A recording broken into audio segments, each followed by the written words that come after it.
London's summer air buzzed with the excitement of the 2012 Olympics. Sarah, a seasoned investigative journalist, found herself drawn not to the bustling stadiums, but to the quietude of an old library. The archives there held whispers of forgotten stories, and Sarah's curiosity led her to an intriguing discovery: a faded newspaper clipping from the 1908 London Olympics. The headline read, "Athletes mysteriously vanished during games, a mystery lost to time." Sarah's pulse quickened as she skimmed the article, which detailed the sudden disappearances of several athletes, their fates left unresolved. It was a chilling reminder that history often hid more than it revealed. Driven by an unshakable sense of curiosity, Sarah delved deeper into the archives, piecing together a timeline of events. The articles hinted at a possible curse or foul play, but the trail ended abruptly, leaving her with more questions than answers. Just as she was about to close the last file, a recent news report flashed on her phone. Athlete disappears during live broadcast at the London Olympics. The details were scant, but the eerie parallel to her archival findings was unmistakable. The athlete, much like those in 1908, vanished without a trace, leaving behind only speculation and fear. Sarah felt a chill run down her spine. Could these events be connected? Was history repeating itself? Or was there something more sinister at play? The coincidence was too stark to ignore, and Sarah's journalistic instincts kicked into high gear. Determined to uncover the truth, she made a decision. This story needed to be told, not just as a piece of historical intrigue, but as a potential warning for the present. With her notes and clippings in hand, she left the library, her mind racing with possibilities. As Sarah stepped into the vibrant streets of London, where the past and present collided amidst the Olympic fervor, she knew she was onto something significant. The city's old cobblestone paths and modern avenues seemed to whisper secrets, urging her to dig deeper. The disappearances, both past and present, felt connected in a way she couldn't yet articulate, but the sense of urgency was palpable. Sarah's next step was clear. She needed to speak to experts, find witnesses, and explore every angle. This investigation would not be easy, especially with the eyes of the world focused on the games. But Sarah was determined. She would chase this story to its end, wherever it might lead. The sun began to set over the city, casting long shadows that seemed to dance with unseen figures. As Sarah walked away from the archives, she couldn't shake the feeling that she was being watched, a silent observer in the city that held so many secrets. The air was thick with the weight of the past, and Sarah knew she was about to delve into a mystery that would challenge everything she thought she knew about history, journalism, and herself. The following day, London was abuzz with speculation about the vanished athlete. Media outlets swarmed the Olympic Village, each vying for the latest update. Sarah, amidst the chaos, felt an eerie calm. The city, vibrant with Olympic fervor, now seemed overshadowed by an inexplicable fear. Sarah's editor was skeptical. "It's probably just a publicity stunt or someone getting cold feet," he remarked dismissively. Yet, Sarah couldn't shake the feeling that this was more than a mere coincidence. She sensed a deeper, darker undercurrent, akin to the mysterious disappearances she had read about from 1908. Determined to find a connection, Sarah pored over the details of the recent case. The athlete, a promising young runner, had vanished during a live broadcast, right before a key event. Witnesses claimed they saw him, and then he was gone, as if he had evaporated into thin air. The official statement was vague, citing only a personal emergency, but the lack of concrete information only fueled the public's imagination and media speculation. Sarah's inquiries led her to the athlete's coach, who was visibly shaken and tight-lipped. "He wouldn't just disappear," the coach insisted. "There's no way he'd walk away from his dream, especially not like this." The coach's words echoed the sentiments of the 1908 accounts, where families and friends of the missing athletes were similarly adamant that their loved ones had not vanished of their own accord. The media's frenzy escalated, with headlines ranging from "Olympic athlete vanishes," "Alien abduction," to "Curse of the Olympics," "Ghosts of the past return." Amidst the sensationalism, Sarah knew she had to sift through the noise to find the truth. Her investigation led her to a historian, an elderly woman named Eleanor, who had dedicated her life to studying London's paranormal history. Eleanor was one of the few who believed there was more to the story than mere coincidence. She hinted at old legends of curses and unfinished business, stories often dismissed as myths but eerily resonant with the recent events. As Sarah delved deeper, she couldn't help but feel that the city itself was watching her, its history intertwined with the present in a way that defied explanation. The line between myth and reality blurred, and Sarah realized that to uncover the truth, she would need to confront not just the facts, but the fears and beliefs that had lingered in the shadows of London for over a century. In a quiet corner of a quaint London bookshop, Sarah met Eleanor, the elderly historian. Eleanor's eyes sparkled with a blend of wisdom and a hint of mystery as she recounted tales of London's haunted past. The shop, filled with the scent of old paper and the creak of wooden floors, seemed the perfect setting for discussing the supernatural. Eleanor spoke of the 1908 London Olympics, a time when the city was filled with hope and excitement, much like it was now. She described how several athletes had vanished without a trace, sparking rumors of a curse linked to an ancient burial ground disturbed during the stadium's construction. It was said that the spirits of the land demanded recognition, Eleanor whispered, her voice tinged with reverence and fear. Sarah listened intently, her mind racing with the implications. Could it be that these spirits were still seeking recognition? Eleanor's tales, though fascinating, needed more concrete evidence to bridge the gap between myth and reality. As if sensing Sarah's skepticism, Eleanor leaned closer and revealed a piece of information that made Sarah's heart skip a beat. There was one family, Eleanor continued, who seemed particularly tied to the events of 1908. They were involved in the construction and management of the Olympic venues back then, and they are still influential today, with one of their descendants being a key figure in the 2012 Games. This revelation gave Sarah a new lead, a prominent family potentially connected to both the historical and recent disappearances. The thought of a generational link intrigued her. If the disappearances were not random, what secrets were this family hiding? Eleanor provided Sarah with old letters and documents, hinting at a scandal that was quietly buried to protect the family's reputation. These documents suggested that one of the missing athletes had been romantically involved with a member of the family, a relationship that was frowned upon at the time and may have led to their disappearance. With this new information, Sarah felt the pieces of the puzzle slowly coming together. The idea of a curse, initially seeming far-fetched, began to resonate more as a metaphor for guilt and unacknowledged wrongs. The family's continued influence over the Olympics, spanning over a century, hinted at a deeper, unresolved issue. Leaving the bookshop, Sarah knew she had to dig deeper into this family's history. The connection between the past and the present was becoming clearer, but the truth remained elusive. As she walked back into the bustling streets of London, she felt the weight of history pressing down on her. The city, with its mix of the ancient and the modern, seemed to hold its breath, waiting for its secrets to be revealed. Back at the newsroom, Sarah's enthusiasm clashed with her editor's skepticism. He glanced at the documents she had gathered, his expression a mix of doubt and concern. "You're chasing ghosts, Sarah," he said dismissively. "The public wants stories about the games, not old wives' tales." Frustration gnawed at Sarah. She tried to explain the significance of the family connection and the historical parallels, but her editor remained unconvinced. "Focus on the athletes, the competitions, things people care about," he insisted, pushing her towards more conventional reporting. The skepticism wasn't limited to her editor. Tom, her colleague and friend, voiced his concerns more gently but was equally doubtful. "Sarah, you're a great journalist, but this? It sounds like a conspiracy theory," he said, leaning against her desk. "People will think you're grasping at straws." Despite his words, Sarah couldn't shake the feeling that she was onto something significant. The strange coincidences, the historical disappearances, and the family's lingering presence in the Olympic circles were too compelling to ignore.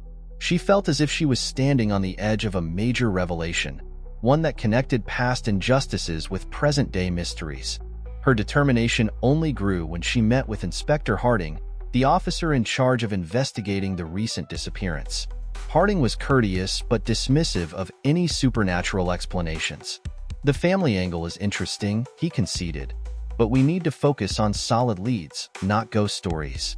His reluctance to delve into the family's history left Sarah frustrated yet more resolved. Harding's approach, like that of her editor and Tom, was rooted in the tangible and the rational. They all saw the world through a lens that left little room for the unexplained, while Sarah felt the weight of something beyond the ordinary pressing upon her. As she left Harding's office, Sarah knew she was on her own in this pursuit. The clues she had uncovered were tenuous and easy to dismiss, but to her, they formed a pattern that begged for resolution. She was convinced that there was a deeper truth, hidden in the shadows of London's past, and she was determined to bring it to light, no matter the cost. Undeterred by the skepticism surrounding her, Sarah delved deeper into the archives and public records, focusing on the prominent family Eleanor had mentioned. The family, known for their historical influence in London's social and economic circles, had been involved in the 1908 Olympics organization and, interestingly, also played a significant role in the 2012 Games. Sarah's research uncovered a hidden scandal involving one of the family members from 1908. The documents hinted at a secret romance between an athlete and a young woman from the family, a relationship that was forbidden due to societal norms of the time. The athlete had vanished during the Games, and whispers of a scandal were quickly hushed, with the family using their influence to bury the story. The more Sarah uncovered, the more it seemed that this old scandal was not merely a footnote in history but a pivotal piece of the puzzle. The family's attempts to cover up the relationship and the athlete's disappearance pointed to a legacy of secrecy and possible wrongdoing that had haunted them for over a century. Determined to dig deeper, Sarah sought out the current head of the family, Richard, who held a prominent position in the 2012 Olympics organizing committee. Richard was a reserved man, his demeanor polished and controlled. When Sarah approached him for an interview, he was polite but guarded, denying any knowledge of the family's involvement in the old disappearances. As Sarah pressed him with questions about the family's history and their role in the 1908 Olympics, Richard's facade began to crack. He became visibly uncomfortable when she mentioned the rumors of a curse and the recent athlete's disappearance. Though he maintained his denial, there was an undercurrent of anxiety in his responses that Sarah picked up on. The interview ended abruptly, with Richard excusing himself, leaving Sarah with more questions than answers. Yet, his reaction confirmed her suspicions that the family was hiding something. The legacy of the 1908 scandal seemed to cast a long shadow, affecting even the current generation. Sarah returned to her research with renewed vigor, feeling closer than ever to uncovering the truth. She knew she needed more concrete evidence, something that could not be dismissed as mere coincidence or conspiracy. The pieces of the puzzle were slowly coming together, and Sarah sensed that a breakthrough was imminent.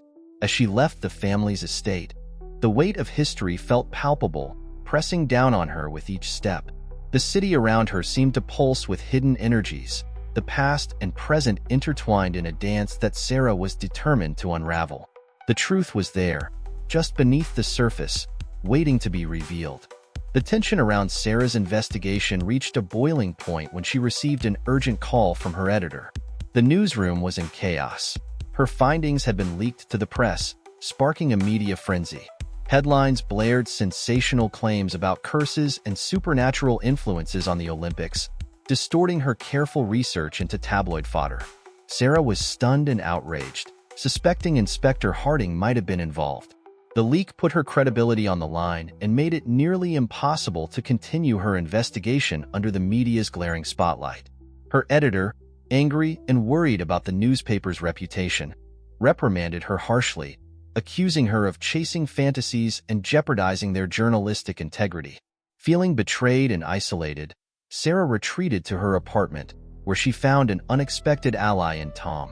Despite his initial skepticism, the events of the past few days had made him reconsider. He apologized for doubting her and offered his support, realizing the seriousness of the situation and the potential danger Sarah was in. Together, they sifted through the documents and information Sarah had gathered, trying to salvage what they could from the chaos caused by the leak. Tom's change of heart gave Sarah a glimmer of hope, even as the situation grew increasingly perilous. They knew they were onto something significant, something that had been kept hidden for too long. As they worked, Sarah received another shock.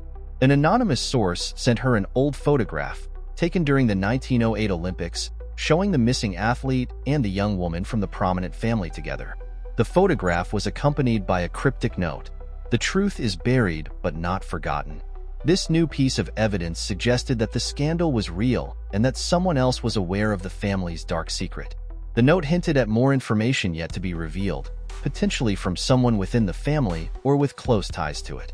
With the photograph as their new lead, Sarah and Tom prepared to dig even deeper, despite the risks. The betrayal and ensuing scandal only strengthened their resolve to uncover the truth, even as they faced increasing pressure from their colleagues and the public. Armed with the photograph and renewed determination, Sarah and Tom arranged a meeting with Richard, the current head of the family, under the guise of a follow-up interview.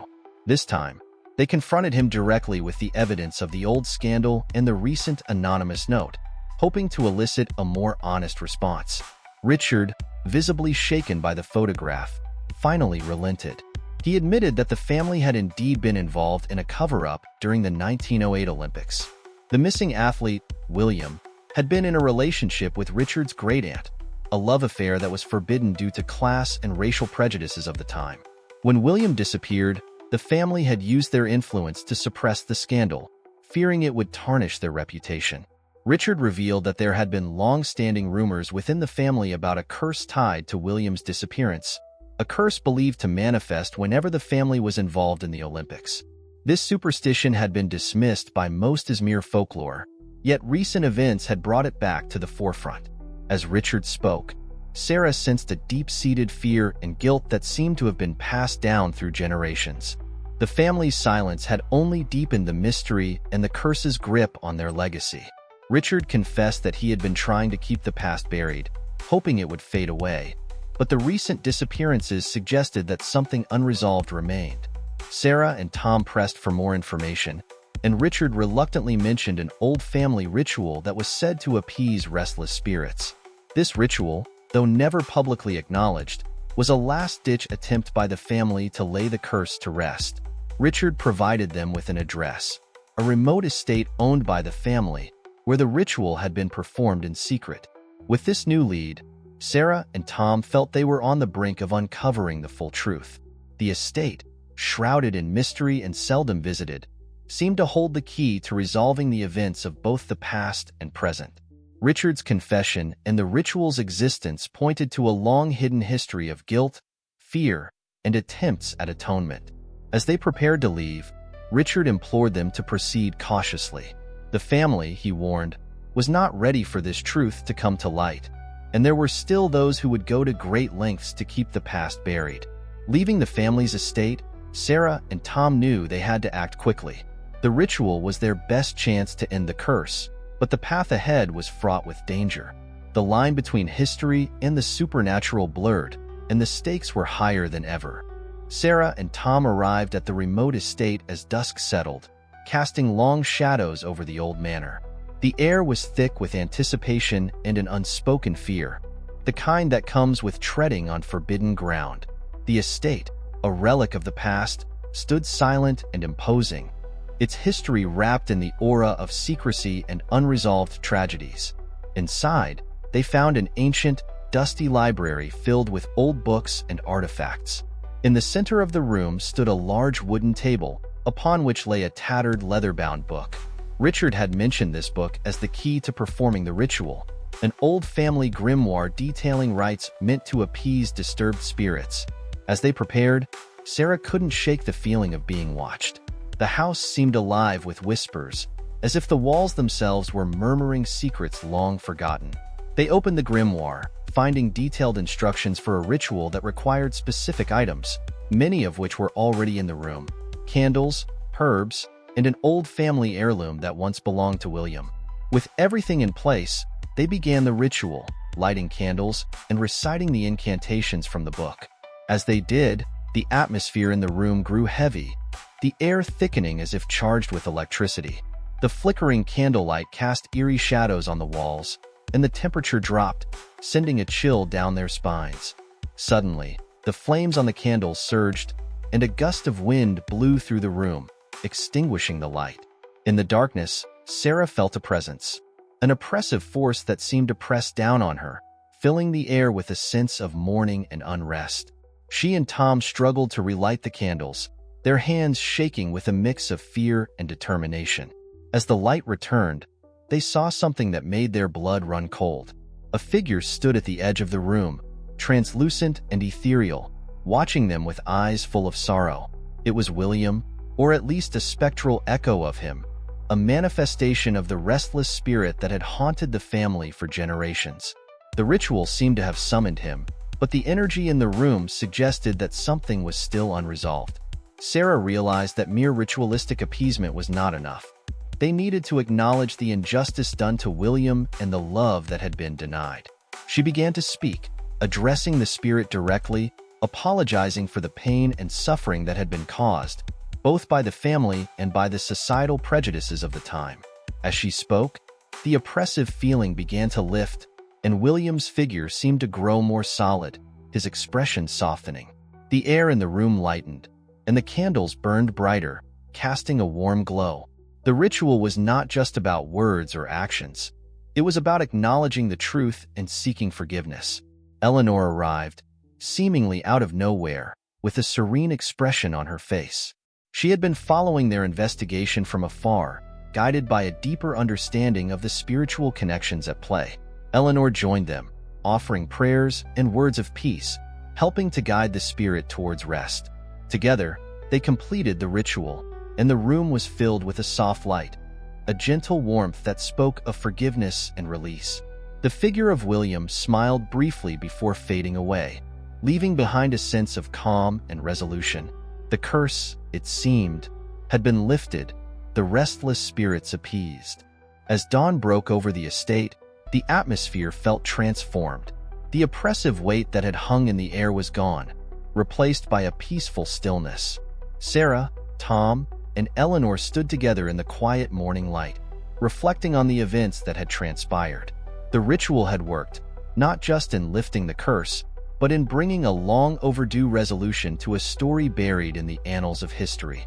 William's spirit and the unresolved guilt of the family had been acknowledged, allowing the past to finally rest. Sarah felt a profound sense of closure, not just for the spirits but for herself as well. This journey had tested her convictions and integrity, challenging her to believe in the unseen and the unknown. She realized that journalism wasn't just about facts and figures. It was also about stories that touched on deeper truths and human experiences. Returning to London, Sarah and Tom decided to publish their findings, this time with a focus on the human elements of the story: love, prejudice, and the consequences of unacknowledged wrongs. They approached their editor with a new article, one that blended history with the supernatural, aiming to bring a sense of understanding and compassion to the narrative. The public response was mixed. While some dismissed it as sensationalism, many others were intrigued and moved by the tale of love lost and found, of a family haunted by its past, and of a city where the past and present often walked hand in hand. The story sparked a wider conversation about the legacies we leave behind and the importance of acknowledging history, even when it's uncomfortable. In the aftermath, Richard's family arranged for a private ceremony to honor William and the other missing athletes, finally giving them the recognition they deserved. The event was quiet and respectful, a stark contrast to the media frenzy that had surrounded the mystery. As Sarah looked out over the city from her office, she felt a sense of peace. The case had been challenging, but it had also been a journey of discovery and growth. She knew there were more stories out there, hidden in the layers of time and memory, waiting to be uncovered.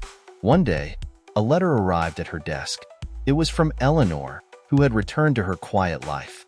The letter contained a simple message: "There are more mysteries waiting, if you're willing to look." Attached was a photograph of another old building, this one in Edinburgh, with a note hinting at yet another untold story. Sarah smiled, feeling a spark of curiosity reignite. The journey was far from over. It had just begun.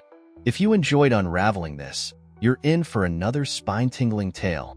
Click the video on your screen to discover more eerie stories from the Phantom Story Society, where history's darkest secrets come to life. Don't forget to like, subscribe, and turn on notifications so you never miss a new story. Until next time, stay curious and beware of the shadows.